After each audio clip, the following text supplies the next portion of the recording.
This is breaking news here on CNN Philippines. I'm Pio Ontiveros. President Rodrigo Duterte declaring the liberation of Marawi in Mindanao. Our correspondent George Quiles is on the phone. George, what can you tell us?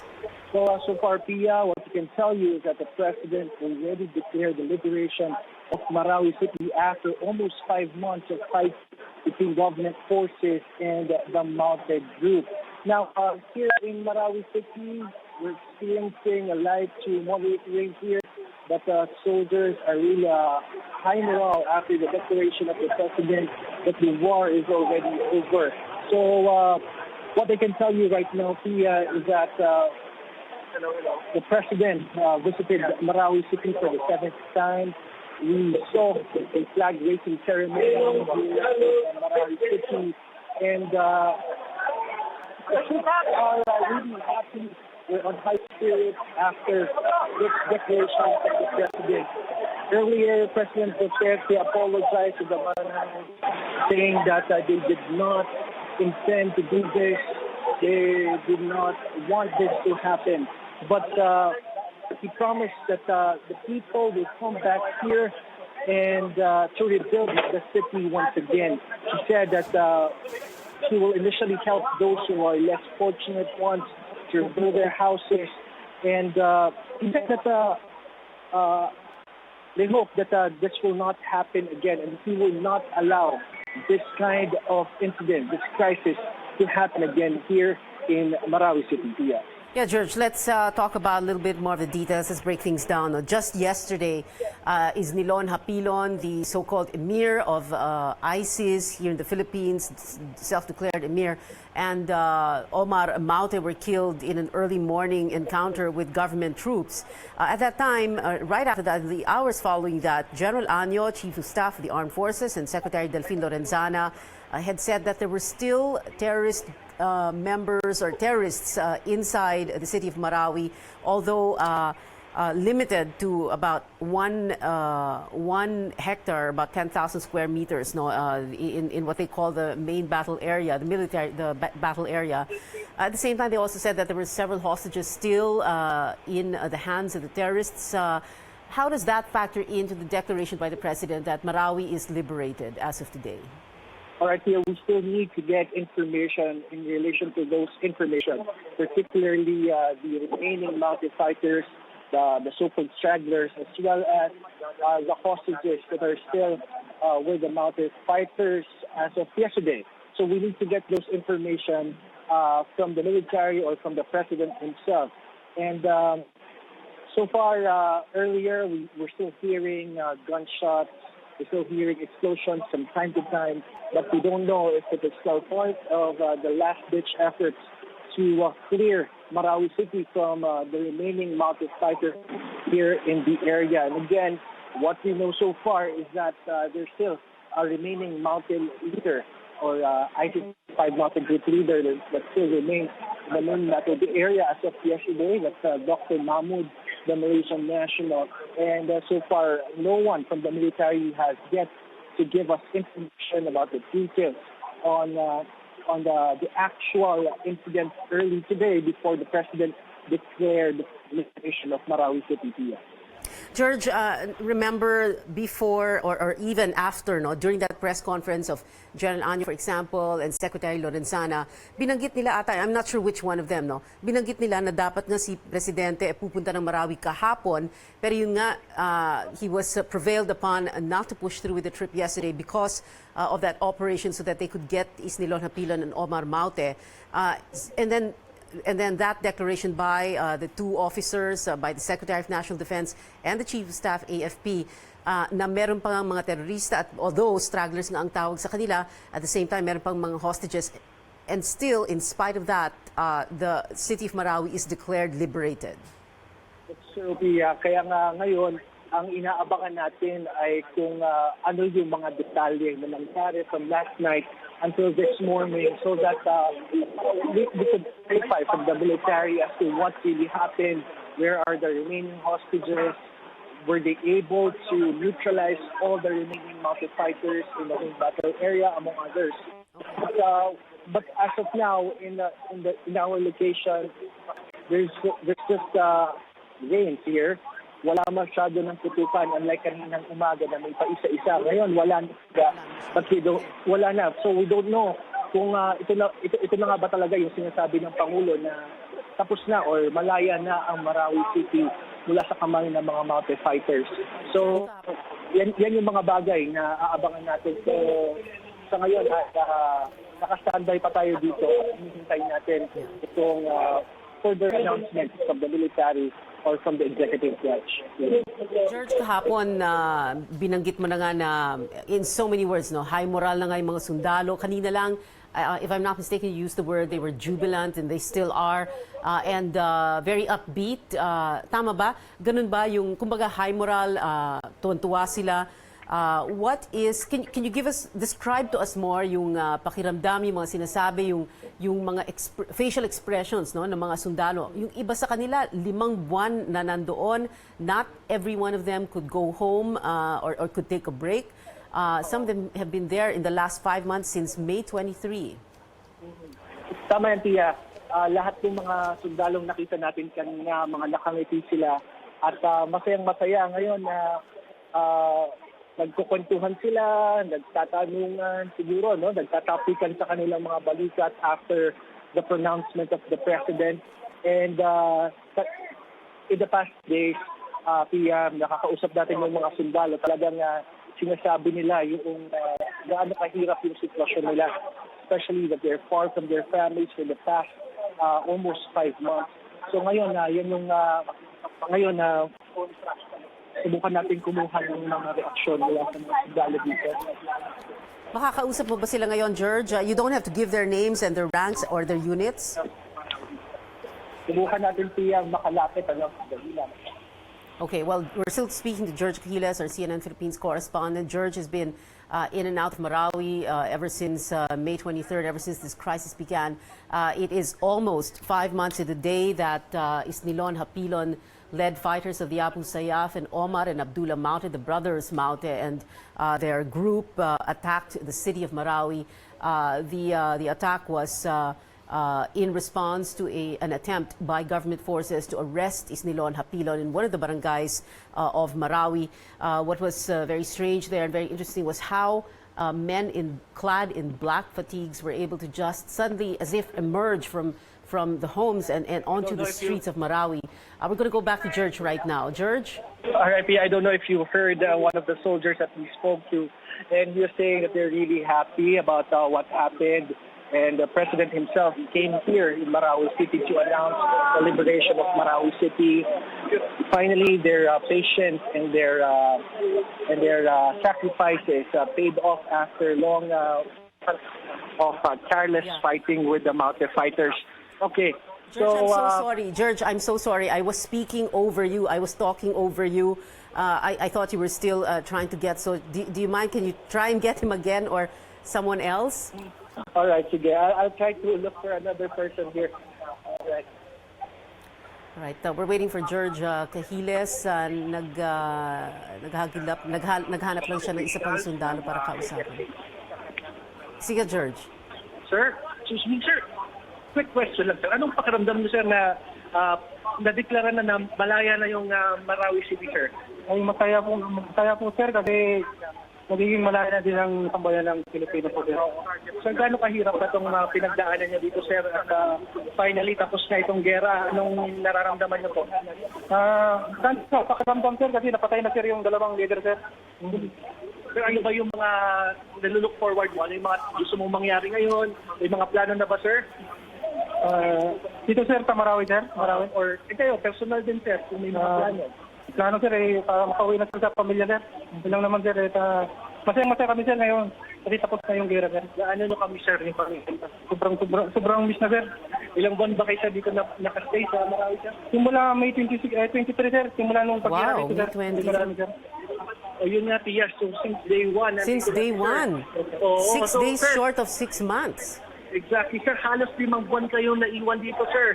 So, talagang hinihintay natin itong araw na to, sir. Ganun ba? Yes, sir. Hinihintay namin po, sir. At masaya kami at binikita kami ng namin, sir. Presidente natin, sir. Alright. George, George, can you ask him, tanong mo na lang siya, no, kung ano ba yung pakiramdam niya at certain points iniisip ba niya, ang nasa isip ba niya yung makakalabas ba ako ng buhay dito? Meron bang gano'n? Okay. Sir, may mga pagkakataon ba na naisip mo na kung alam mo yan, syempre yung dangers ng trabaho natin, sir, bilang sundalo at matindi yung naging kalaban natin dito, sir. Minsan ba naisip natin na, yung nasa bingit na yung buhay natin, sir, at makakalabas na tayo ng buhay sa Marawi? Minsan sir, naisip din namin, kaya lang inisip din namin yung unang-una yung pamilya at saka yung sambayanan sir. Yung inisip namin, kung hindi namin gagawin yung pagkulang namin sir, hindi parang kukumpubin na terorista itong Marawi sir. Kaya pinaglaban namin sir. Anong inspirasyon natin para magpatuloy na lumaban, sir? Unang-una sir, yung pamilya sir, saka yung magiging anak mo sir, na anak namin sir, na susunod na generation sir. Ilang taon na ba yung Sir, 11 po sir, 11 years old. Alright. Yun po, yung one of the things that we talked to here, since day one, nandito na siya sa Marawi City at nakipagbakbakan nga dito sa mga miyembro ng Mounted Group. And of course, gaya nga ng sinasabi, they're really excited after this. And ang gusto nila ay makabahagi na o makapiling na nila muli yung mga pamilya natin. So, nandito si Colonel Romeo Browner sa katabi natin ngayon. Subukan natin kausap para humingi ng detalye. Yeah. Kasi yung mga bihag, titira na talagang nakuha na po. Pilit po nating rin-rescue yung mga bihag na ito. At sa ngayon, yung mga na-rescue po natin ng mga bihag ay safe na. Binigyan po natin sila ng medical attention na kailangan nila. And so, nadalaw rin ng ating Pangulo kanina, mga hostages. At tuwang-tuwa siya dahil may mga bata. At this is the essence of our operation really, is to save the lives of the hostages and to run after the Mauday. Kamustahin ko lang yung mga nasa git ngayon na itong mga bihag, Colonel. May mga nasa git ba ng mga bihag? Ongoing pa rin yung operation natin. Sa ngayon, wala pa tayong confirmation, but ongoing yung operation natin. Ongoing. So, what's next after this? Malaya na po Marawi. Ngayon po ay sisimulan na natin yung clearing operations, meaning we are going to clear the area of IEDs and unexploded ordnance. And then yung ating Department of Health will come in to sanitize the area dahil marami pa rin mga sakit dito sa main battle area. And then we will move on with the rehabilitation of Marawi City. So, paano yung mga bangkay? Yung mga nandito pa sa loob, anong mangyayari dito, Colonel? Well, i-recover natin yung mga bangkay at bibigyan po natin sila ng karampatang mga yung mga kung sila po ay Islam, bibigyan natin ng mga Islamic rites for their burial. At kung Kristiyano naman po ay gano'n rin po ang gagawin natin. Assessment team, papasok na po. Pwede na pong pumasok to assess kung ano po ang sitwasyon dito sa lungsod ng Marawi, particular yung mga nasira, Colonel. Pumasok na po actually yung mga assessment, damage assessment teams natin kahapon. At tuloy-tuloy yung gagawin nating assessment, damage assessment of the city, nang sa gayon ay maging input ito sa ating rehabilitation. Colonel, ano po mensahe ninyo, lalo na sa mga kapatid nating Maranao? Well, ang mensahe po natin sa mga kababayan nating Maranao is that wag po kayo mag-alala, please be patient. Kasi po ay gagawin natin yung trabaho natin na mag-clear po ng area bago po kayo makabalik. We will start with the clustering of barangays. And the barangay officials will come in para sila po yung katulong natin kasama ang local government in the rehabilitation of Marawi. Sir, let us clarification, sir. Ibig sabihin, sir, liberated na yung Marawi. We will do operations, no? Meaning we will make sure na wala na pong natitirang mga ma-UTICs. At i-rescue po natin yung mga remaining hostages. And of course, we will make sure na wala ng stragglers, no, na maiwan. And then, of course, yung mga IEDs and unexploded ordnance. So far, Colonel, ilan na lang yung mga stragglers na natira ngayon doon sa main battle area? Sa ngayon po, wala pa akong figure, but as of last night, meron pang mga 30. Pero kung mapapansin po ninyo, tuloy-tuloy yung operation natin. So, sa ngayon, I don't have any figures yet. Wala po pong updates. Sir, may sa mga symbolic police. Marami lang nag-declaration. Ang naging parameters ng declaration. This was brought about by the killing of the two main leaders of the Maute ISIS, si Nilon Hapilon and Omar Maute. Sir, mahina na sila, sir, because wala na yung 4 leaders. Mahina wala na yung, sabi nga ni Chief of Staff, ito yung center of gravity. They were the ones who were binding itong ISIS Maute together as a terrorist group. Sir, is it very symbolic yung pag-declare ngayon ng Pangulo na liberated na Marawi dahil meron pa ongoing operation, meron pa struggle? Well, yes. Dahil hindi naman po talaga natin pwedeng 100%, no? Na siguruhin malinis na malinis, no? Because just like in World War II, no, na-deklara na tapos na po yung World War II, ay may mga struggles pa rin. So that is what we are going to focus on for the next few days. Hanapin natin yung mga Maute ISIS na naiwan, and then we will rescue the remaining hostages. Sir, message sa mga sundalo? Sabi na pwede na silang bumalik after. Hindi pa po pwedeng bumalik kaagad-agad ang mga evacuees, no? Last week nagsimula na yung ating Brigada Marawi, kung saan po tayo naglinis ng mga barangay na cleared. Kasama natin dito yung mga barangay officials, mga Philippine National Police and other agencies ng gobyerno. And then from here, the damage assessment teams will come in also. Our EOD teams will come in to clear the area of any IEDs. And then, saka pa lang po makakabalik yung mga residente dito sa cleared areas. We would like to emphasize na hindi po lahat ng lugar in Marawi City ay pwedeng balikan kaagad-agad, no? Especially dito sa main battle area ay mukhang matatagalan pa ng konti dahil nga po nakikita po natin yung destruction na nangyari. Then we will depend on the approved development plan, master development plan of Marawi City. But rest assured, yung mga sundalo natin at mga police will remain in Marawi to make sure that Marawi is safe, no, for the residents and safe for those who will come in to help in the rehabilitation. May putok kanina tapos merong tear gas dito sa atin. So ano po ito? Part pa yun, no? Parte yun ng ongoing operation natin. So mapapansin po ninyo na kahit nandito po tayo sa outskirts ng main battle area, ay malapit po pa rin ito dun sa ongoing operations. Kaya nga po naramdaman natin, naririnig natin yung pagputok at kanina naramdaman natin yung tear gas, no? Umabot rin dito sa atin. Yung mga inuuna natin yung mga mosque, mga hospitals, mga paaralan. Kung liberated mo yung Marawi, Colonel? Yes. Kung liberated na ang Marawi, bakit may operation pa rin? Well, as I said, hindi po natin pwedeng i-ensure na 100% na walang-wala na. Otherwise, it would still take time. In fact, ongoing yung operation natin to make sure na wala na pong mga remaining Maute ISIS, no? What was that announcement about? Well, it's a declaration na nakuha natin yung mga leaders ng Maute ISIS, and that we can move on with the rehabilitation efforts. Given the situation here, sir, despite the fact that they're still continuing operation, we can still move forward to the rehabilitation? Yes, tuloy-tuloy na po. So dumating na yung mga post-conflict damage assessment teams natin, and they have already started dito sa cleared areas. And then slowly, once we finish the cleared areas, we will be coming into the main battle area to clear the area of IEDs, unexploded ordnance, and then we will recover the cadavers of those who were killed here in the main battle area. And then i-clear po natin itong area, isa-sanitize natin. Sir, nasaan yung natitirang leader, sir? Si Dr. Mahmoud, sir?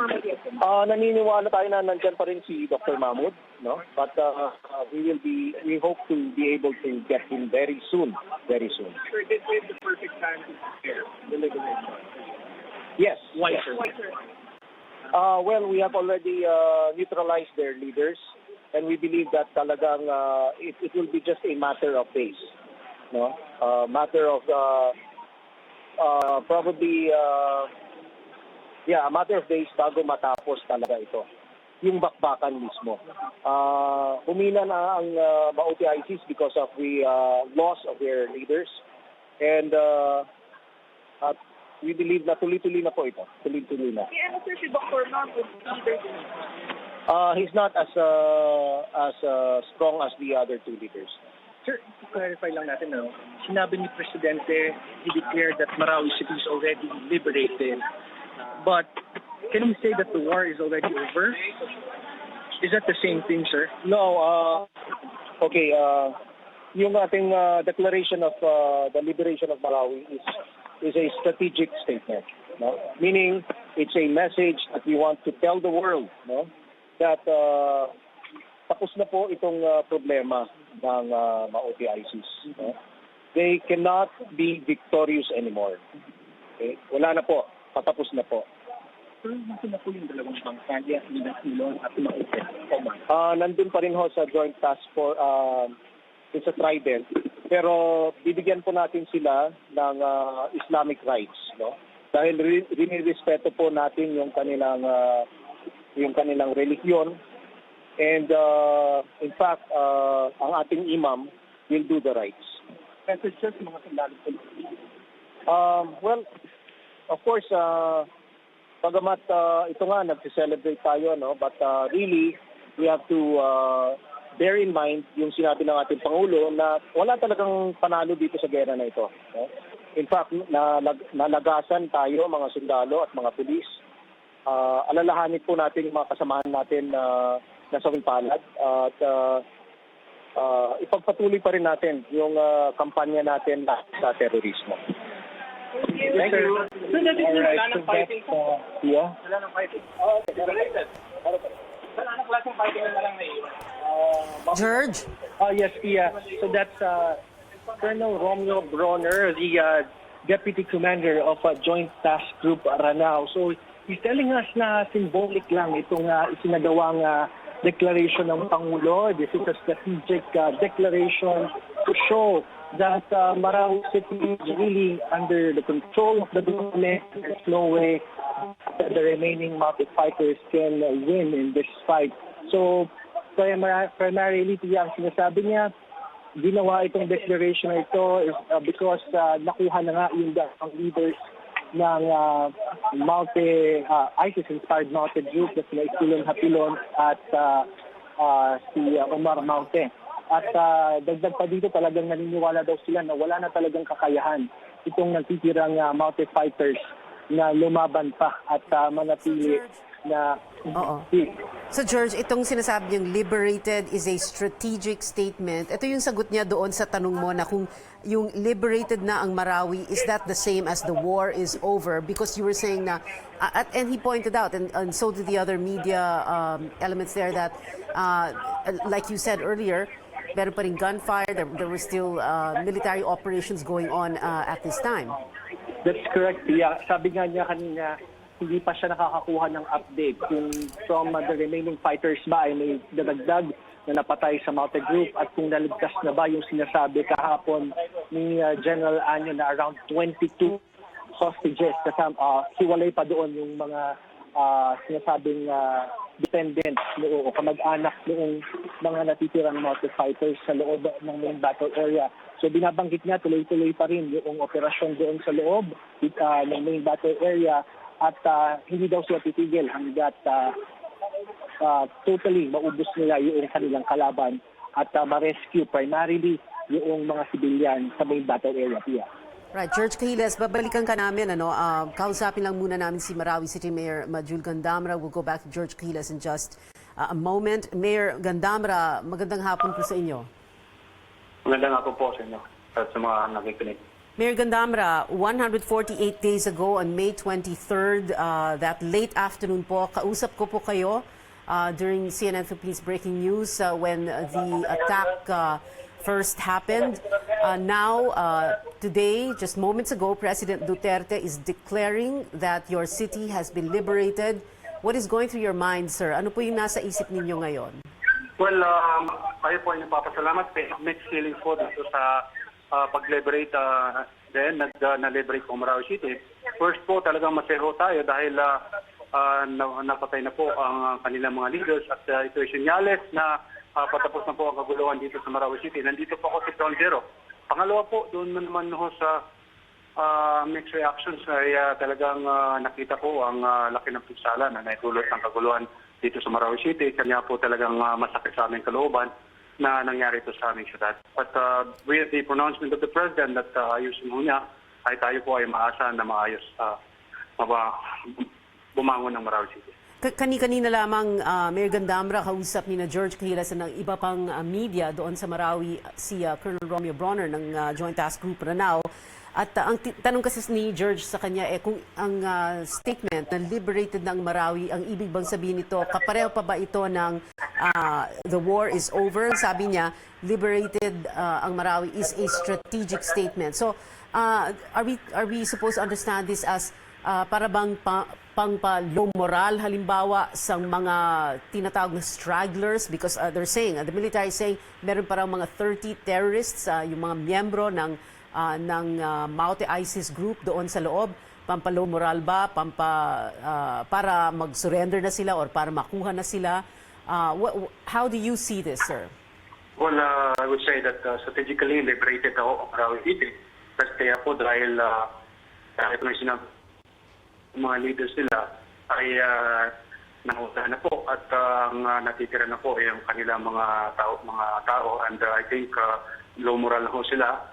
At yung statement po ng ating Pangulo ay talagang nagbibigay ng high moral sa ating mga kasundaluhan. So I would say na in a few from now, today or the next day, matatapos na ho. Based doon sa aming observation, dahil nandito ho ako sa loob ng Ground Zero, yung saan dati po ay hindi ito napapasukan. It is your first time, sir, to get to that point. Ano po ba? Sabi po nyo kanina, hindi nyo napapasukan yan and yung Ground Zero mismo. So this is the first time that you were able to enter that area? This is the second time, ma'am. I was referring to yung maraming tao okay. na nakapasok dito. Okay. Kanina, tinanong din kay Colonel Bronner, sir, itong nasaan si Dr. Ahmad Mahmoud, yung Malaysian fighter, yung Malaysian terrorist. At in the last few days, the last few weeks, we've been hearing reports of foreign terrorists, specifically, for example, Indonesian nationals. What is your information, sir, about the presence or location of these people? Well, right now, ma'am, I would concur with for the pronouncement of the military, ma'am. Mas alam po nila in terms of determining kung andyan pa rin ho yung sinasabing foreign terrorist. Okay. And Mayor, you knew that President Duterte would be declaring that Marawi is liberated before he made that statement moments ago. Opo, we were informed by the military that there will be this event mangyayari ngayong araw. And that's the reason why po ay nakabalik po tayo agad from Manila. But because we are supposed to present our comprehensive master plan before the secretaries of Malacanang. And last night po ay dumating po ako sa Manila. Hindi nakabalik po ako ngayong umaga dahil dito sa event na ito. All right. What else can you add, sir? What else do we need to know? What else would you like to tell us? Well, ito po ay nagpapasalamat sa ating mga kasundaluhan at kapulisan, lalo na po sa ating mahal na Presidente dahil sa pagtatapos ng, I would say, strategically, pagtatapos ng kaguluhan dito sa Marawi City. Nang sa ganon ay makapagsimula na po na mag-rehabilitate, mag-reconstruct at ibangon ang Marawi City. Maraming salamat po. Sa lahat ng mga tumulong ay tayo po ay nagpapasalamat sa citizens of Marawi City. Lalo na gusto kami po ay nagpapasalamat. Mayor Majul Gandamra, maraming salamat po. And while you were saying that, habang nagpapasalamat kayo, pinapakita po namin ang mga photographs ng on the day that the ISIS Maute group first attacked Marawi, May 23rd. Photographs and videos. It's almost surreal, if I must say, because it's been close to 6 days short of 5 months since this happened, and it took almost 5 months for this city to be declared liberated. Thank you very much, Mayor Majul Gandamra of the city of Marawi. Salamat po, sir. We're going to take a short break. CNN Philippines will be right back. Stay with us.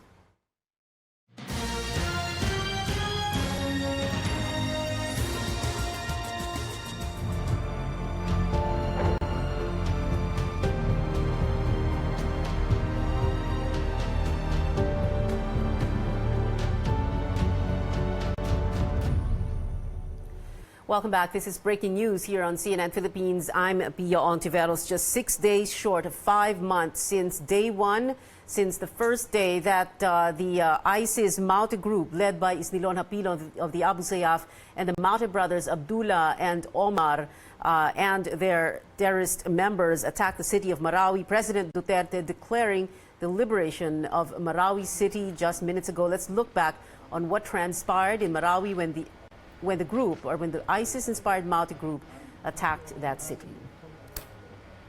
Sinusuko namin sa iyo, Panginoon, ang lahat ng aming pagkukulang at mga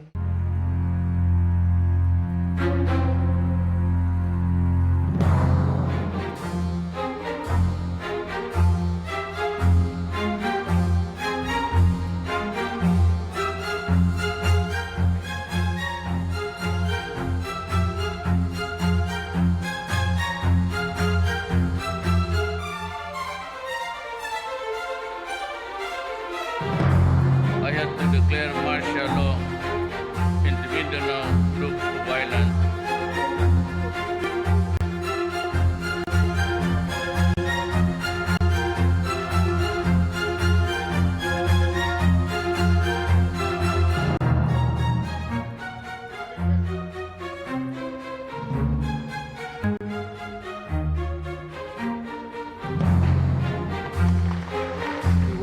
Voted in the affirmative.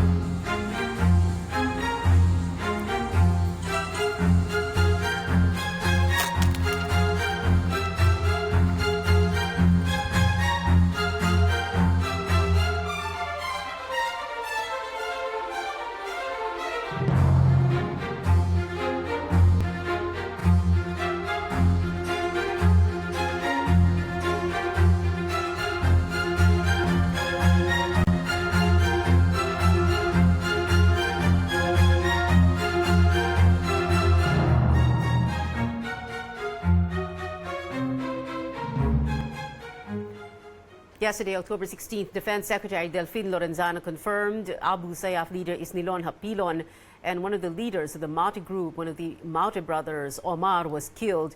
That was in a military operation in the early morning hours of October 16th in Marawi. The Defense Secretary also talking about the impact of Hapilon's and Maute's death on terrorists responsible for the Marawi crisis. Yes, I confirm the killing of Hapilon Isnilon at saka Abdullah Omar Maute early this morning. We were supposed to go to Marawi today with the President, pero we were prevailed upon by the commanders on the ground to postpone our trip because they are going to conduct the assault this morning. So while following their operational plan, they were able to do it this morning. They were able to get Hapilon Isnilon and Omar Maute. They were both killed. In fact, their faces have already been splashed in the internet and in the website. Plus, they were able to recover 17 hostages. So, the circumstances behind pagpilin po nila? It was an operation because yesterday they were able to get a testimony from a hostage that was able to escape. And she, kasi babae siya, she was able to confirm the presence of Isnilon and Maute in that particular building. So that's the building that they assaulted this morning, early this morning. So, confirm na po nakatay yun? Yeah, confirm na sila. They are confirmed dead. There is still another personality that they are trying to get, si Dr. Mahmoud, the Malaysian. He, according to some reports, he's still hiding in some of one of the buildings there. And that's what they're trying to do now. Sir, ano ang implication nito? Ang implication nito ay malapit na matapos yung Marawi incident natin. and we may announce the termination of hostilities in a couple of days. Sir, they were killed via ground operation? Or Yeah, operation. No, not strike. I think they were killed by the soldiers. Sir, ilan pa yung hostage yung natitira? 17 kung mga marami pa. Siguro mga more than almost 20 pa yan. Because according to some reports this last week, mga 40 pa yan. So minus 17 plus 1, so 18. Meron pa siguro mga 21, 22. na-recover na po yung si Omar at si Sir?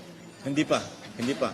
They are still not confirmed killed or where they're abouts. But they are being hunted by our troops. Sir, so pilay na yung ISIS dito sa Southeast Asia sa pagkakataon? That will help eradicate them once and for all. Meron pa silang mga cells dyan. We believe that they still have cells in Basilan, Sulu, also in Central Mindanao. But we will also get them if we... Would they be subjected to DNA test kasi may mga reward po sa Yes, they will be subjected to DNA test because there are rewards coming from foreign country and also from us. I think Maoti has 5 million pesos reward on his head.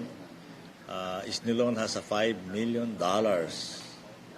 reward on his head, plus another 10 yata from the government. So that's huge money.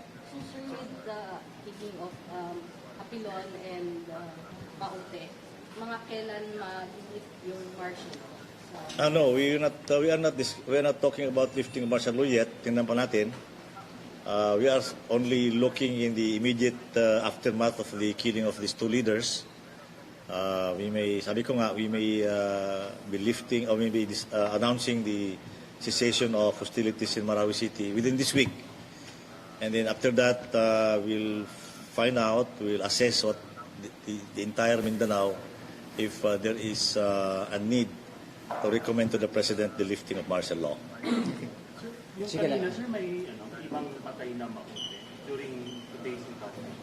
Meron pero hindi na nila sinabi kung sino-sino at saka number. They just concentrated on these two high-value targets. Okay, one last question. Sir, yung pagkamatay ni Isnilon, alam natin na meron siyang mga tauhan sa other parts of Mindanao, Abu Sagat. Paano po yung magiging preparation natin in case na magkaroon ng retaliation? We are prepared. Our troops are prepared. Alam naman natin na it is the modus operandi of the enemy to create diversion dito, diversion dyan, retaliation dito. So our troops are prepared. Sige, last word, sir. Word from the Secretary tungkol po doon sa kumakalat na transport strike ngayon is part of a destabilization. Galing po ba sa Department of Defense? I cannot talk about that, yung risk strikes ngayon. I do not know the hindi ko masyado alam yung details ito eh. So I cannot talk about it. Well, that was Defense Secretary Delfin Lorenzana speaking yesterday about two and a half hours after CNN Philippines broke the news about the killing of Omar Maute, one of the Maute brothers of the Maute terrorist group, and Isnilon Hapilon, self-declared the emir of ISIS here in the Philippines, who were both killed yesterday in the early morning hours yesterday of October 16, Monday in Marawi City, just as they were trying to move from house to house with several hostages and their fighters in tow. Secretary Lorenzana confirming that even the photographs that had already been shown on the internet and on television were authentic and real, that both Maute and Isnilon Hapilon had been killed in those early morning hours of Monday, October 16. Lorenzana also talking about a possible announcement of a termination of hostilities in a few days. He also spoke about a possible recommendation for lifting of martial law, but that will depend on what kind of a result of studies that they're going to be doing in the next few days. Now, just 2-3 hours after that press conference here in Manila, Secretary Lorenzana joined Chief of Staff General Eduardo Año in Marawi, in Campo Ranao, the headquarters of the 103rd Army Brigade, where they did make that announcement again. And after that, you're seeing video right now, footage of that visit to the main battle area where Maute and Hapilon's bodies were kept. They viewed the bodies and inspected the area where the encounter happened. We have on the line right now Lanao del Sur Crisis Management Committee spokesperson Zia Alonto Adyong. Good afternoon, sir. Thank you very much for joining us. Thank you po, Ma'am Pia. Good afternoon. Yeah, sir, can you tell us what you feel? Now, this is October 17. This is just 6 days short of 5 months since May 23rd when the ISIS Mata group first attacked Marawi city. What are your thoughts right now? Well, the president just declared that Marawi city is liberated, although we are still experiencing resistance from some parts of the MBA. But according to the military, these are stragglers. These are the remaining fighters of the Maute who are trying to, do everything to hold on to their defensive positions. But we receive assurance from the military that maybe just today, they will completely neutralize these enemies, still holding some areas in the MBA. Yeah, just a while ago, Colonel Bronner was telling George Cahiles that liberated na nga ang Marawi, although it is a strategic statement. And I was asking, does this mean that, kumbaga, in a way, pampalo moral doon sa mga tinatawag nilang stragglers? There are about 30 of them. Yesterday, they said there were 30. So it's really just, kumbaga, the last dying gasps of this group there, at least there in Marawi? I'm sorry, Ma'am Pia. I can't hear you really. Oh, I see. Sorry, what's going on behind you in the background, sir? Yeah, we're having the Secretary Lorenzana and the CSAP, General Anyo is meeting with the local leaders, community leaders, religious leaders, and sultanates, and as well as the CSOs. Because we're trying to get the sentiment from the ground, and we're trying to really unite all the stakeholders to come up with this united stand in making sure that violent extremism will no longer be present here in Marawi City. We will coordinate with the military. We'll partner with the military in trying to really have a broader and bigger approach in trying to deal with violent extremism. So that is the very this is actually the very reason why Secretary Lorenzana and the CSAP is meeting with the community leaders right now here. Okay. So para bang looking forward already. And this is something that Secretary Lorenzana and General Anyo talked about na hindi na papayagan ang ganitong situation in Marawi or in any other part of Mindanao, or for that matter, any part of the country, that terrorism will not be allowed to flourish. Yes. Well, the stakeholders would like to extend their congratulations to the military, and as well as they also want to extend, the gratitude to the military for really, doing everything they can to liberate Marawi City. We're trying to mobilize all the sectors and coming up with a solid stand, a stand to denounce violent extremism and to denounce terrorism, which actually brought Marawi to a very low moral condition right now. Economically, pati nga po yung Mampia talagang it's really hard to explain once you're inside the NBA. So we're trying to mobilize all the sectors. All right. Well, while you were speaking, we're still showing video right now. We're showing footage from a drone. This was sometime in June of inside the NBA, the main battle area. Sir Adyong, Ms. Adyong, can you tell us more about dahil meron pang balita tungkol sa Malaysian national, si Dr. Ahmad Mahmood, at meron din mga balita tungkol sa umano'y mga foreign fighters, including about 8 or 10 Indonesian nationals. Is there any information as to where they are? Are they still in Marawi? Nakalabas na ba sila? Nasaan sila? We still need to get updates from the military. As of today, what we learned yesterday was that 6 other foreign fighters are still inside the NBA. But as to the foreign fighters, whether they're Malaysians or Indonesians, we still have to get an actual information from the military. So we don't know we don't know as of today how many Indonesians or how many Malaysians are still present in the MBA fighting against our advancing troops. Mr. John, when we talk about moving forward, and rebuilding Marawi, a lot of people say that we should not just rebuild Marawi and return it to what it used to be like before. Kumbaga, what we need to do is, if we build back better.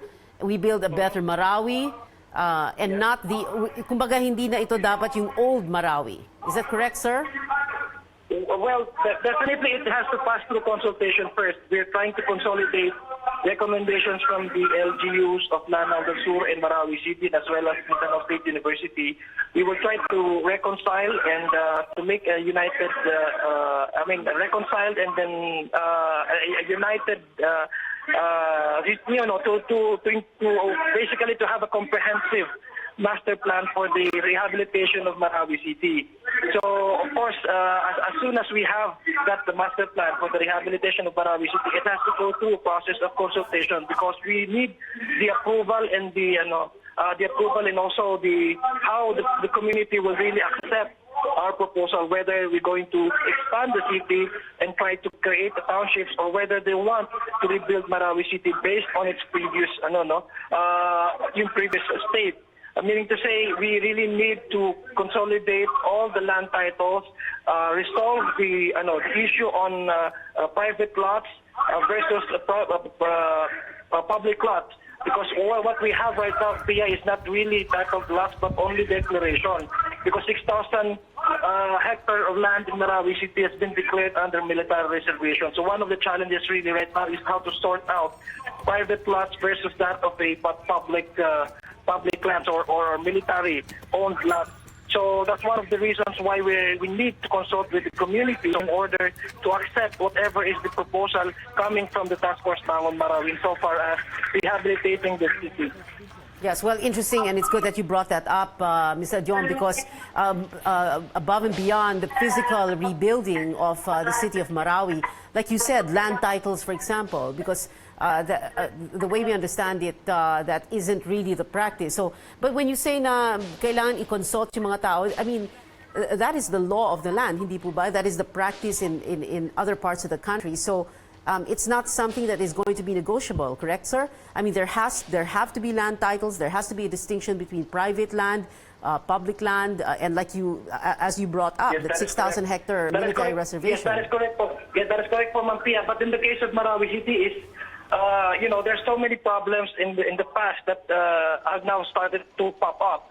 Number one is land titles, private land owners, as well as the public land. So these are actually what we consider to be the elephant in the room. No, these are problems in the past that now has been made one of the major issues to be resolved by the Task Force Bangon Marawi.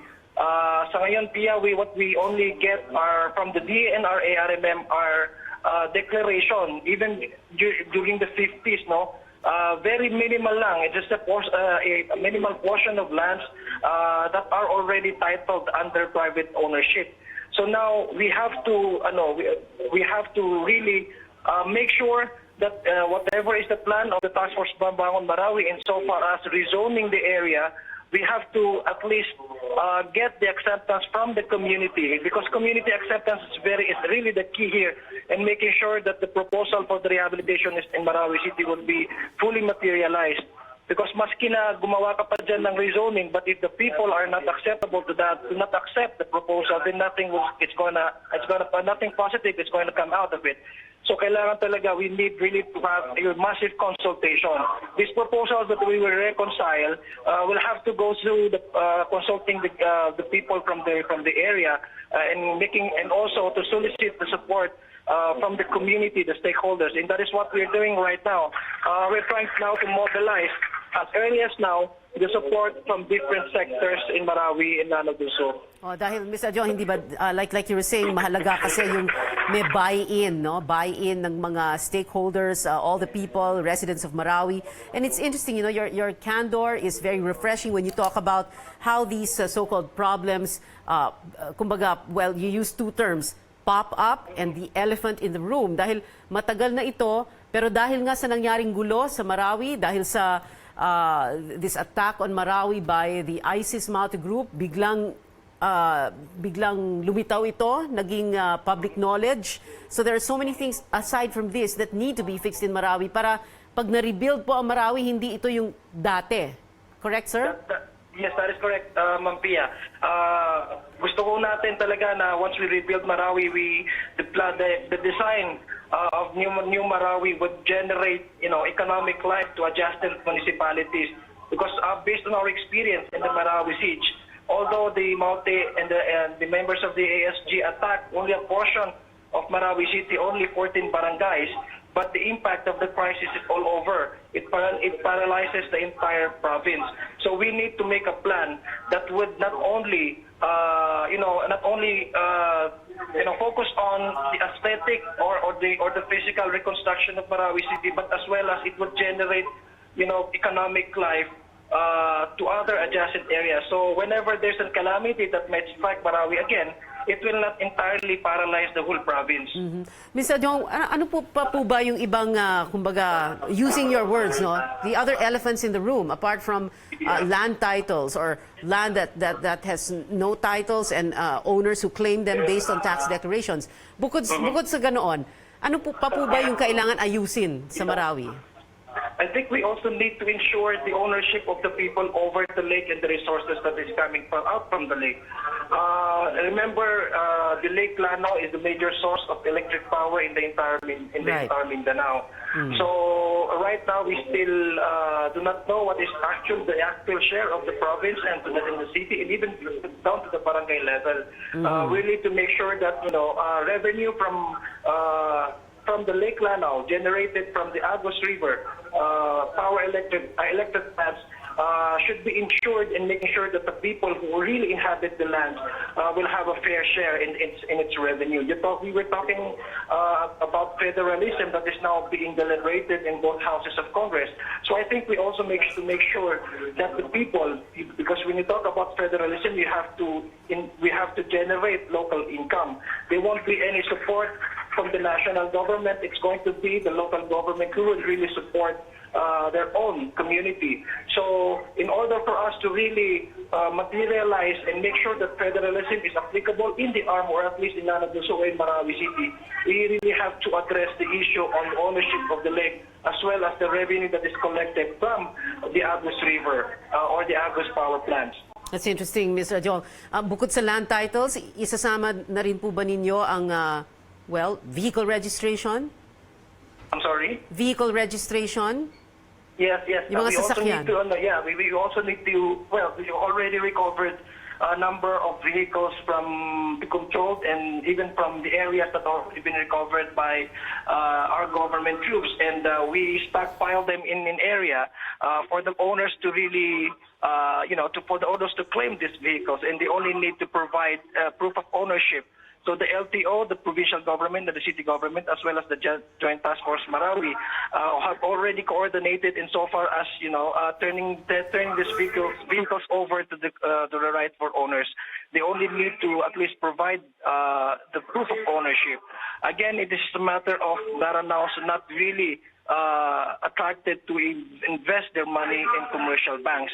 So one of the things that we are trying to propose to the national government is to institutionalize reform. Number one, there has to be an Islamic Sharia compliant banking system for the people in Marawi and elsewhere in ARMM to be more attracted to invest their capital or their money in the banks, and that would facilitate for them owning houses and to also acquire loans, housing loans, or even vehicles, car loans.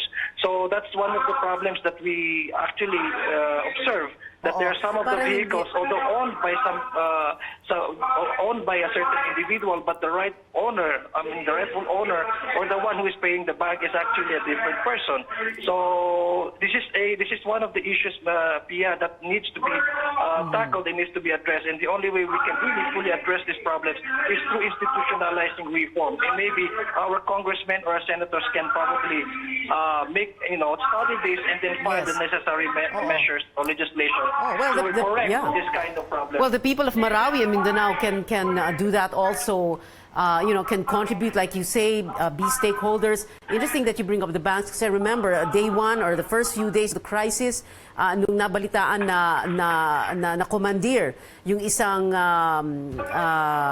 armored car ng isang bangko. So nagtatanong kami, anong bangko yon? Land Bank. Land Bank lang ata ang nandoon, hindi po ba? So there are no other commercial banks as you were saying. Land Bank of the Philippines. There are three banks. Competing inside the NBA. Alamang Bank, the Philippine National Bank, and the Land Bank of the Philippines. Marawi City is very aggressive in terms of trading and economic activity. But you see, Marawi City is underbanked. We don't have commercial banks in Lanao del Sur and even Marawi City. Actually, the entire ARMM is underbanked. So I think we need to really activate economic life, but putting up commercial banks. But the problem is, the people really are not attracted to excessive profits or the commercial interest of commercial banks. So we can actually motivate them in putting up their money, in investing their money to our financial system. Once we have an institutional reform, we need to say introduce a Sharia compliant or Islamic banking financing system. Probably even within ARM only, because that would in any way strengthen our notion to place federal setup in the Philippines, or in the ARM, at least. Well, Mr. Adjong, this is a very interesting conversation with you. We're not just talking about rebuilding back to the old Marawi, but we're talking about rebuilding and moving forward. You're talking about land titles. We're talking about, like you said, ito yung mga dati ng elephants in the room, land titles, vehicle registration, the underbanked system of Marawi, that there are no commercial banks there. You're talking about rebuilding so that we can have a thriving economy in Marawi and in surrounding areas. This is something that, like you said, you're trying to get, because that's where you are right now, Secretary Lorenzana, Jan Año, and the local leaders. You're all trying to bring everyone together so that everyone feels like a stakeholder, so that everyone works towards reform, like you say, and everyone can contribute to this. That's because we're trying to institutionalize reform in order for us to really, go on and make the long-term plan in reforming not only Marawi City but the entire ARMM. These are long-term plans that can reinforce the solution that we're trying to trying to formulate. This is what part of the things that we are saying na we have to have a bigger and broader approach in dealing with violent extremism. Remember, violent extremism is fueled by poverty, and because of lack of opportunities, many people, young people even, are attracted to these terrorist groups. And we know that the terrorists have been using the narrative, of social injustice, etc., to attract, young people, to attract audience. So we know for a fact that these terrorist groups do not have a national liberation agenda. So we need to disarm them all possible research for them to attract audience. We need to disarm them, and we need to make sure that the people are not being neglected, and we need to instill and to introduce societal reforms in the form of like what I have said, in the form of tapping into these financial institutions, creating jobs and reactivating economic activity, because that's the only way we can truly defeat violent extremism, which is fueled again by poverty and lack of opportunities. The only way to defeat violent extremism, at the same time, the only way to rebuild back better to a better Marawi. Mr. Zia Alondo Adyong, the spokesperson of the Lanao del Sur Crisis Management Committee. Thank you, sir, for joining us here on CNN Philippines. And thank you for granting us these so many interviews over the last 5 months, almost close to 5 months since this crisis began. Right now, we're going to be bringing to you this story, ground zero of the crisis.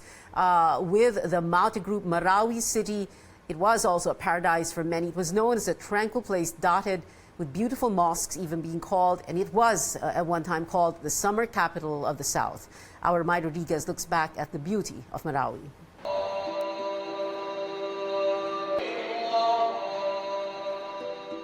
Welcome to Marawi, the heart of Islam in the province of Lanao del Sur, surrounded by nature's gift, Lake Lanao, that legend says was created by angels. Bounded by the cities of Iligan and Cagayan de Oro on the north and Pagadian and Zamboanga on the east, it was founded in 1907 and named Dansalan, which means a place of destination. A fourth-class city with 96 barangays, it has the largest population among all cities and towns in the autonomous region in Muslim Mindanao, with 200,000 people, over 90% of whom are Muslim. The people of Marawi are called Maranaos. They are traditionally fishermen and farmers, but through the years, they've become businessmen, educators, and traders. Marawi is the center of livelihood, of finance, the banking, and education of all Maranao living in Lanao del Sur, around 41 municipalities. It's the heart and the brain of Lanao del Sur, Marawi City. And not only that, all Maranaos, more than around 1 million Maranaos living outside Marawi City, has a relative family in Marawi City. That's how important. Marawi is also called the summer capital of the South because of its cool climate. Some of the most beautiful mosques are located there, including the King Faisal Mosque. This is located inside the Mindanao State University, the largest and the flagship campus of the MSU system, known for its Islamic activism. So it is the Marawi City that gives life, is the backbone, you can say the backbone of the Maranao in terms of education and finance. It's the last refuge for all Maranao, and now it's under, I don't know, military control, we can say, because of the martial law. We do not know what's going to happen next. Marawi, a city in crisis.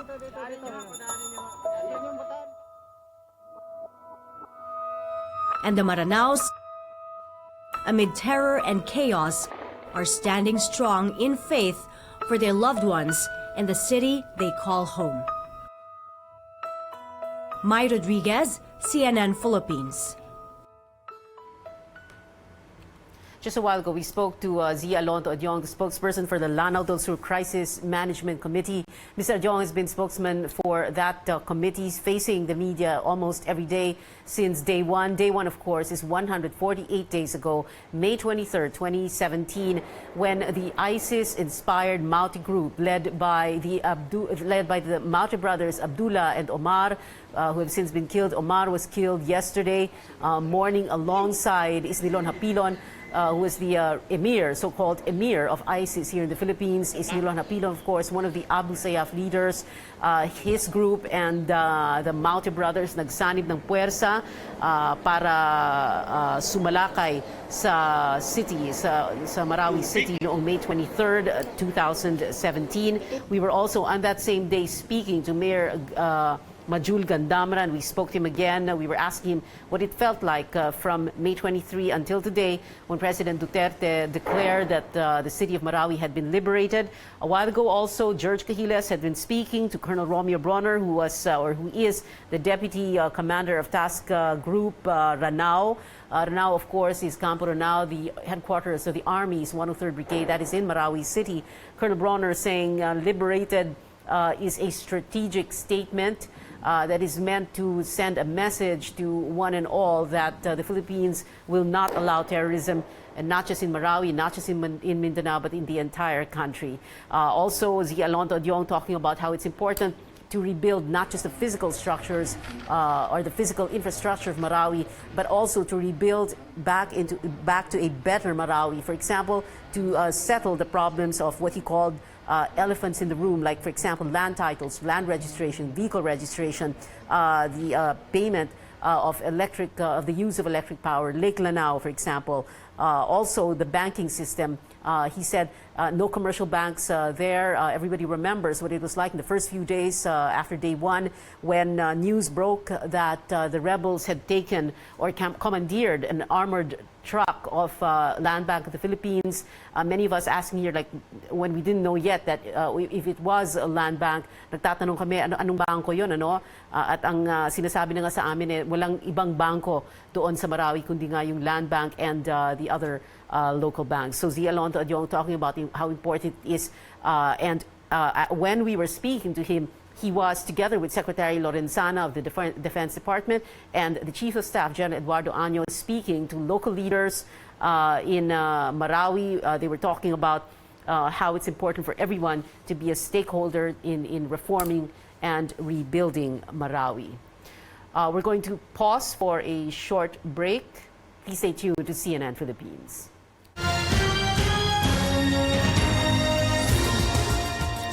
This is breaking news on CNN Philippines. President Duterte declaring moments ago the liberation of Marawi, a day after ISIS-inspired leaders Isnilon Hapilon and Omar Maute were killed. The early morning hours of Monday, October 16, President went to Marawi today to support or to show his support for the soldiers, for the troops who continue to fight the remaining terrorists in the city. President also vowed to rebuild Marawi. Joint Task Force Deputy Commander Colonel Romeo Bronner says residents will be allowed to return to their homes as soon as everything has been cleared. Huwag po kayo mag-alala, please be patient. Kasi po ay gagawin natin yung trabaho natin na mag-clear po ng area bago po kayo makabalik. We will start with the clustering of barangays and the barangay officials will come in para sila po yung katulong natin kasama ang local government in the rehabilitation of Marawi. Let's speak now to our senior correspondent, Ina Andalong, who is in Camarines Sur. Ina has been covering President Duterte even during the campaign days and until now that he's president. Ina is in Camarines Sur. Ina, you're there because the president was supposed to go there today. Tas medyo, kumbaga, naligaw lang, napunta ng sandali no, sa Marawi City. Ina?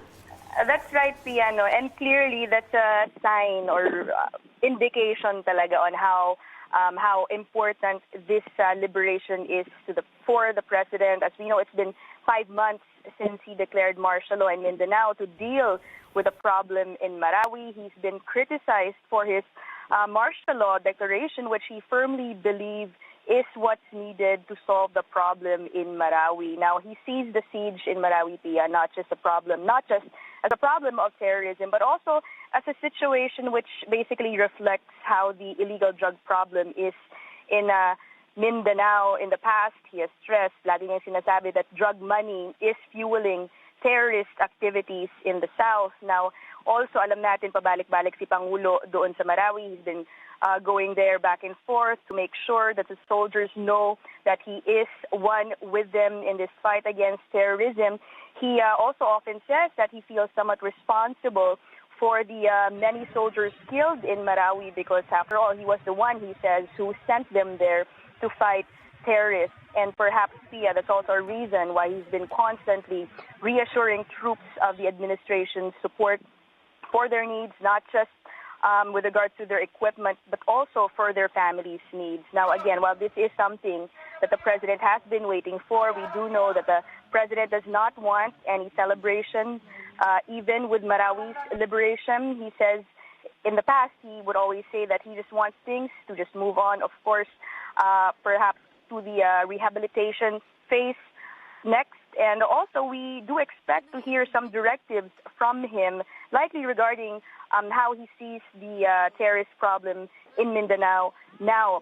He has recently said that the end to the Marawi siege does not necessarily mean the end to the terrorism problem in Mindanao. He sees this, he says, lasting for about 7 to 10 years. And also, he says his office has been getting reports that similar attacks may happen in other areas in Mindanao, like Zamboanga and Basilan. So later on, we will wait to hear if the president will talk more about those things again.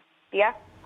Ina, the president, like you were saying, this is, what is this, Ina? Like his 4th or 5th visit to Marawi, right? Pabalik-balik siya. Importante sa kanya, hindi lang yung Marawi, pero yung yung moral, hindi ba, ng mga sundalo? At ng tropa, kasi meron ding Philippine National Police contingent there. That's right. Pabalik-balik nga siya. No? And it should be pointed out that many times na pumupunta siya doon, hindi pa nga niya ina-announce or sinasabi sa publiko, bigla na lang malalaman na nandoon na pala siya. So, again, indication to na he wants, and he has said this in the past, no? Gusto niya talagang iparating doon sa troops or sa mga sundalo at sa mga pulis na lumalaban sa terorista na hindi sila nag-iisa. And again, also, as we know, he has been visiting basically the wakes, no, of the soldiers killed in or during the operations in Marawi. So again, now, as we know, tulad ng nabanggit ko rin kanina, hindi naman daw niya gusto magkaroon ng celebration. He does not see this as a victory considering the many lives lost. He said parang hindi daw ito, walang nanalo dito sa problema na ito, sa nangyaring problema sa Marawi. And later, sana makarinig pa tayo kung ano ngayon ang susunod niyang directives, lalo na nga dahil para sa kanya, no, hindi pa ito ang pagtatapos, ilang taon pa posible, sabi niya, maging problema ng bansa ang terrorism. Yeah?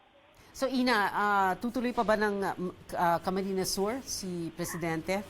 Hindi na. Wala pa namang sinasabi sa amin na hindi tutuloy. So as far as we know, we do expect him here. Medyo mahalaga din naman ang kanyang event dito. No? He will be meeting with his party mates sa PDP Laban. May mga mag-oath taking, marami na local officials, not just from Camarines Sur, but Camarines Norte, and also in Albay. So mamaya, we do expect him to not just talk about politics, but likely tungkol din dyan sa nangyari sa Marawi na again, matagal na talaga niyang hinihintay. Kaya nga rin, no, pabalik-balik siya doon. And every time sinasabi niya, no, inaasahan niya na in a few days na lang mangyayari. He has been saying that maybe for the past month na rin, pero sa wakas, nagawa niya na yung pag-anunsyo ng liberation ng Marawi. Interesting also, Ina, that you talk about that you are there in Camarines Sur waiting for the President to arrive there, as that was his original schedule.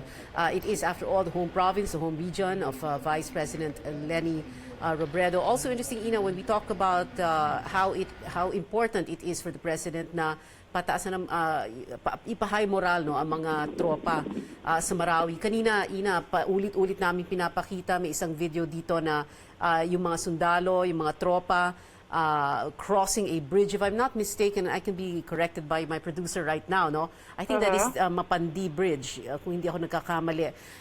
The troops with their officers crossing the bridge for the first time without meeting enemy fire.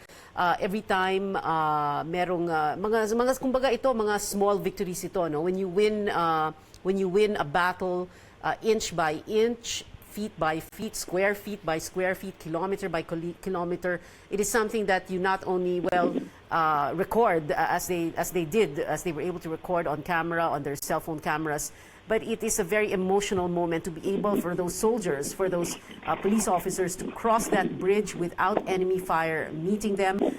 There were, after all, only 3 bridges in Marawi. Mapandi is one of them. And this was one of the big moments in the latter months of the battle for the city of Marawi. So we're going to go back to Ina Andalong when we get word, no, kung matutuloy si Presidente doon, and we can talk to her more a bit later on about how President Duterte feels about Marawi, his thoughts about Marawi and the soldiers and the police who are there fighting this battle in Marawi City. Now, the Mata Group has been referred to by different names. Here's what you need to know.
Let's speak once again to our senior correspondent, Ina Andalong, who is in Camarines Sur, where the president was originally scheduled to go. A while ago, Ina, you were talking about how the president, the plans changed at the last minute. President flew instead to Marawi City. Tell us more about the president's thoughts about Marawi, about the troops who are fighting there also.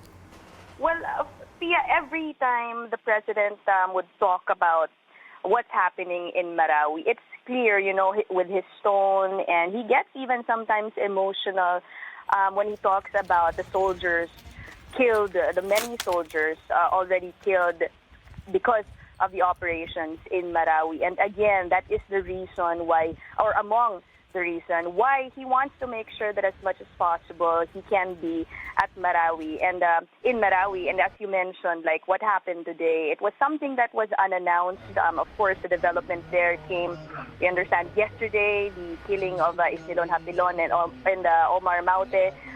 So biglaan yung nangyari today. This isn't the first time that the president suddenly went to Marawi unannounced. He does this all the time, and he would also say in the past that mas gugustuhin pa niyang mas maraming beses if not for the security concerns in Marawi. He wanted to go there, Pia, even kapag at the height of the fighting there. So clearly, again, this is his way of showing his support to the soldiers there.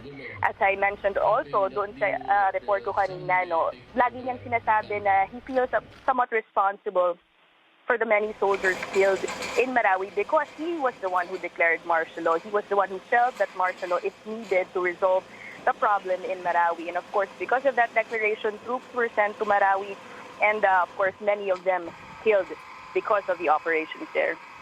Yeah? Ina, remember in the last few visits of the president sa Marawi, minsan nagdadala siya ng mga regalo sa mga sundalo, sa mga tropa doon, hindi ba? Kunyari, mamimigay siya ng relo ba yun? Or tapos mga bags of groceries.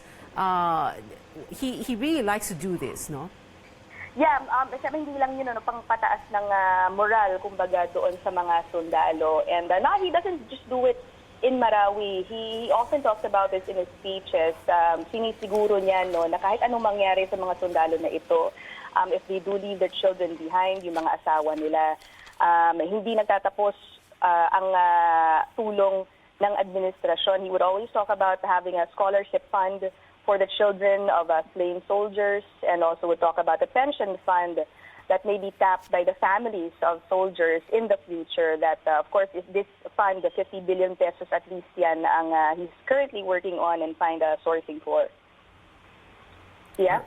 Right. Ina Andalong reporting from Camarines Sur, like we said, because that was where the president was originally scheduled to go. And like we said, he's ended up in Marawi City. He was supposed to be there yesterday, but as Secretary Delfin Lorenzana of the Defense Department and Chief of Staff General Eduardo Anyo had said, they, upon the advice of ground commanders in Marawi, prevailed upon the president to not push through with his trip yesterday. And that was because there was that early morning operation that resulted in the killing of Omar Maute and Isnilon Hapilon. And of course, that was a big victory, like the AFP said, for them. And that is because a day later, 24 hours later, the president, just about an hour or so ago, declaring the liberation of Marawi. We're going to read now all these messages that are coming in on social media, because news of the liberation of Marawi is now trending. Many rejoicing about this development. On Twitter, this netizen says, quote, "So many lives gone. Thank God the war is over. God bless Marawi City." Twitter user at SuperJointProRights, "Mabuhay ang sandatahang lakas ng Pilipinas. Maraming salamat po sa sakripisyo ninyo upang masugpo ang mga salot na terorista sa Marawi City." This one tweets, "Thanks at natapos din ang kaguluhan sa Marawi City." And this one even had goosebumps saying, "God bless Marawi City. Sobrang saya ko. Sana magtuloy-tuloy na ito." We also have a few other messages that came in from social media. At Galvs saying, "This is an emotional day for the Philippines. Finally, Marawi City is now at peace. Thank you, President Duterte, for the brave leadership."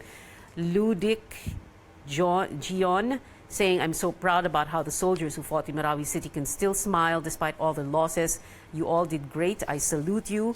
At Dre Wolf, that feeling of liberation when you see news about Marawi City. Thank heavens for this news. At Bake My... I'm sorry, I can't read this. Ang spelling BAEKMYEOWNS. Kudos sa ating mga magigiting na sundalo na sumabak sa gyera para sa Marawi City. Mabuhay. John Henry Miranda, big win for us Filipinos. People from Marawi, we will help you rebuild as much as we can. Let the international community see that we can handle our internal affairs on our own time. Sanji Paul Manalang Yambao saying, it's time to go after Abu Sayyaf and BIFF and then the NPA. BIF, of course, the Bangsamoro Islamic Freedom Fighters, and the NPA, the Communist Rebels New People's Army. Marawi City right now is the 9th trending topic on Twitter worldwide. You can check your Twitter feeds right now. Let's listen to a portion of President Duterte's speech in Marawi earlier, declaring the city's liberation. Kung sino yang silang putang kayo yung magnanakaw nung panahon ng isang gobyerno, kayo pa ang may muka nagsasabihin na kami dyan ang mag-isang taon na wala akong pinirmahan dyan wala akong pinipirmahan ng allowance, ni meal allowance. Ang pinipirmahan ko, sweldo ko lang. Sabi ko nga sa kanila, tanggalin ninyo ako sa post. Pwede ba nang tignan yung intelligence? Sila payagan ko. Pero sabihin, maghingi kayo ng mga wiber-wiber. Ang wiber ko noon pa yung before the election. Pero sabi ko, pag ako yung sinungaling, patayin ninyo ako. Pero kayo, sumubra. Sumusobra, ang Pilipino is choking sa ako. Ang gobyerno may program, pinakahiram kayo ng pera.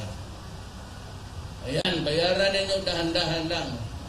Kung hindi ninyo kaya ng monthly installment, di piso kada araw.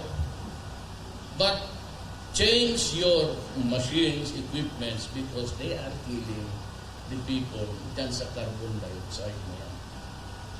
Yang sa jeep na para kayo na ang traffic, higop lahat ng Pilipino yan. Ang problema nito, pagka nakasakit, wala masyadong pera, wala yung patay. Patay. Pag sinabi bata, o ma'am, ang cancer mo, second, third stage, wala nang pambayad ng hospital. Tapos ayaw ninyo magbago. Gusto talaga ninyong patayin ng Pilipino. Ngayon, sige, patigasan tayo. Gusto ninyo patigasan? You do it now. Implement now, because next year, pag may makita ako dyan, hihilain kita. Bahala na tayo mag-away ng puso. Bahala na tayo magkagulo dito sa Pilipinas. Gawain ko kung ano yung tama. Ano yung kailangan para sa tao. Now, dito sa Marawi, ang masakit sa akin ganito. Okay man yung first of all, I apologize to the Maranao people, pati yung brad ko, si Dubs. Hindi namin ito ginusto. Ikaw, sa kabinet ka eh. Alam mo ang istorya. Sino ba may gustong sumira sa bahay mo dito, Dubs? Magkapareho tayo. Alam mo man yan. Ayaw namin makipag-away ng kapwa Pilipino. But the fact is, inunahan ninyo ang gobyerno. Naglagay kayo ng reserba dito. Hindi ko malaman yung mga opisyal ninyo kung alam nila o hindi. Basta ang problema, nalaman ko na lang na mabigat. Kasi umabot ng 4 na buwan halos ang away. Inyong sabihin na ilang taon yung tunnel na yan. Wala ba na nakasabi sa amin na bantay kayo dyan kaya may iniipon. So it's really a question, hindi kayo lahat. Ang tanong ko dito, Dubs, is bakit hindi ito dumating sa iyo, pati sa akin? Saan nagkulang ang gobyerno? Intelligence? Pag isa, dalawa pumasok dito noong Marawi, taga rito ako, alam ko. Pagpasok ka dito, military dito, hindi ka makalabas. Mag-intel-intel ka dyan, kung mahalata ka, hindi ka na makalabas. Yan ang totoo dyan. So, yan ang paghinakit ko. Hindi namin ito gusto. Ginusto to ng mga maranaw, ng mga maote at sinakyan ng ISIS. Hindi amin to. Hindi ito sa gobyerno. Tandaan ninyo. Baka mat ganun lang, nasira na rin. Babalik kami dito, mga sibilyan. Huwag ho ninyong galawin because they will rebuild Marawi. Unahin ko yung mga pamilya na manghihirap.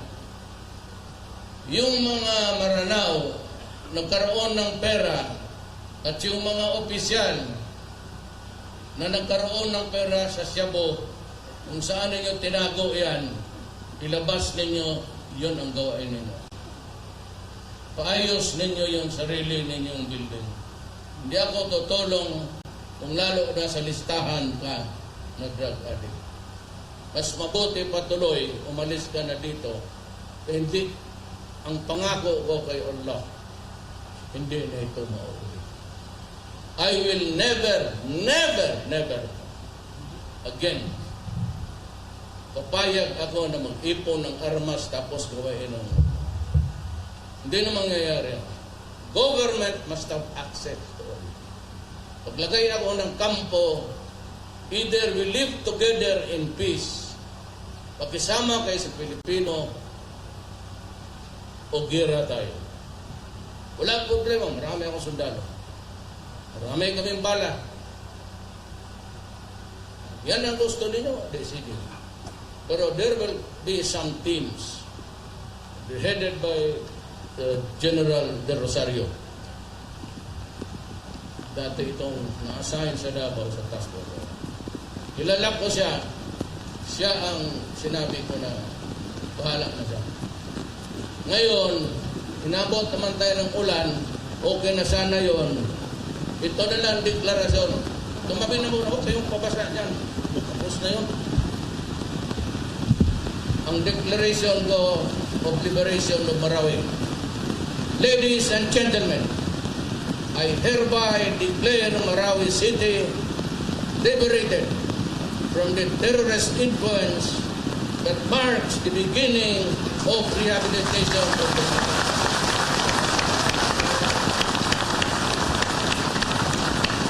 Huwag na natin itong ulitin kailan sa panahon ko dapat tayo. Government must have access dito sa lugar. Next started yung mga komunista, pati ang bakila. Opo. Pusin na lang natin.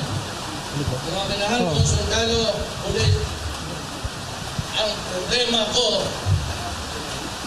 ang nasugatan ngayon. Marami yan. Hindi ba napagdato? I can guarantee you, sinasabi ko na sa inyo ngayon, walang iwanan. Ipapwesto ko silang lahat. 6 days short of 5 months since May 23, 2017, when ISIS-inspired Maute terrorists led by Isnilon, Hapilon, and the Maute brothers, Omar and Abdullah, attacked the city of Marawi. The president there, moments ago, just in his own words, declaring that Marawi city has been liberated from terrorist influence. The president speaking before troops in what was another surprise visit. Well, not exactly a surprise visit. Just yesterday, Delphine Lorenzana, the Secretary of Defense, and the Chief of Staff, General Eduardo Anyo, said the president wanted to go to Marawi yesterday.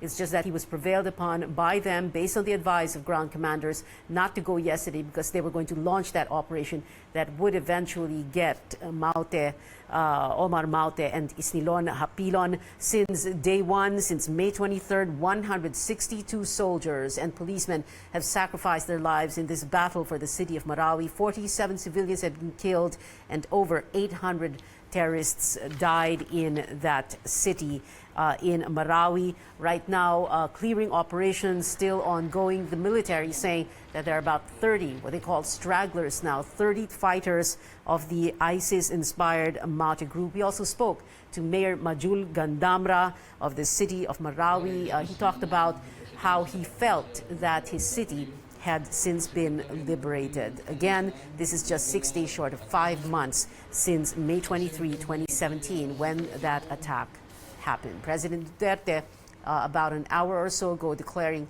that the city of Marawi had been liberated. We're going to go now to a break for a short moment. CNN Philippines will be back.